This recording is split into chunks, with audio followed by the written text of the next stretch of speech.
ansarclip.ir تقدیم می کند.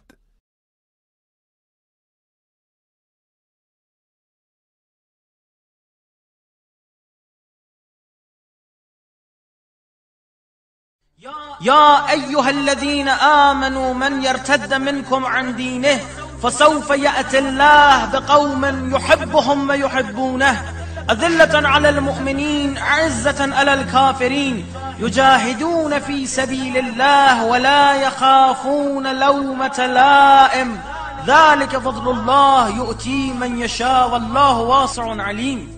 این انقلاب باید زنده بماند. بریزید خونها را، بکشید ما را. ملت ما بیدارتر می شود، زندگی ما دوام پیدا می کند. وقتی که این آیه نازل شد، صحابه اطراف حضرت رسول رو گرفتن و از ایشون پرسیدن مراد از این قومی که در آخر الزمان خواهد آمد و خداوند از اونها به عنوان مؤمنینی یاد میکنه که هم خدا عاشق اونهاست هم اونها عاشق خدا هستند، پرسیدند و به دنبال انتساب این مقام به خودشون و قبیله و عشیره خودشون بودن. حضرت رسول دست بر شانه سلمان گذاشتن و با دست مبارکشون به ایشون اشاره فرمودند و گفتن هذا و ذووه.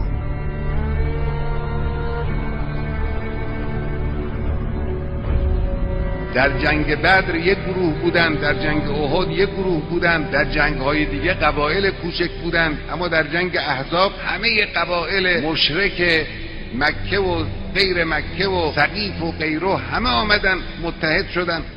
اگر بخوایم اینو با امروز مقایسه کنیم، یعنی آمریکا باشون مخالفت کرد، انگلیس مخالفت کرد، رژیم صهیونیستی مخالفت کرد، فلان رژیم مرتجع نفتخوار مخالفت کرد، پولاشون رو خرج کردن، نیروهاشون جمع کردن، یک جنگ احزاب درست کردن. جنگ احزابی که دله ها رو خیلی ترسون. منهم یا اهل یثرب لا مقام لکم ارجعوا.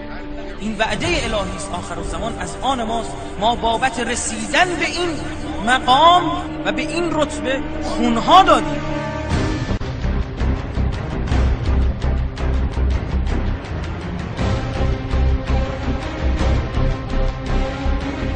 خدا ملته که نشان بده با منطق، با استدلال، با استحکام در مقابل زیاده خواهی های استکبار ایستاده است، جز ملت ایران. افتخاری که سالها بنی اسرائیل به دنبال رسیدن به اون بود. امت رسول الله خودشون رو قوم برگزیده دانستن، امت امیرالمؤمنین خودشون رو قوم برگزیده دانستن، امروز در دستان ماست. هنگامی که حضرت موسی به قوم خودش اشاره می‌فرماد که وارد این سرزمین مقدس بشید، یا قوم ادخلوا ارض المقدسة التي كتب الله لكم ولا ترتدوا على ادباركم فتنقلبوا خاسرین، میگن ما وارد نمیشیم. ان فيها قوم جبارین لن ندخلها ابدا.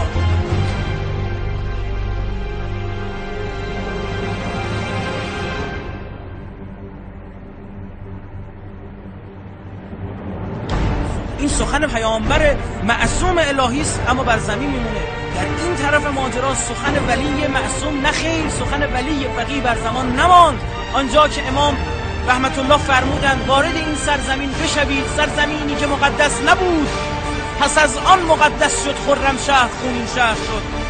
هنگامی که امام امر فرمودند برای ورود به اون سرزمین، کسی نه نگفت. از پیر و جوان، زن و کودک همه ریختند برای آزادی آن سرزمین و امام فرمود خرمشهر رو خدا آزاد کرد. انشاءالله ما این پرچم و علم رو به دستان مقدس آقا صاحب الزمان حضرت حجت ابن الحسن العسکری عجل الله تعالی فرجه الشریف خواهیم رساند.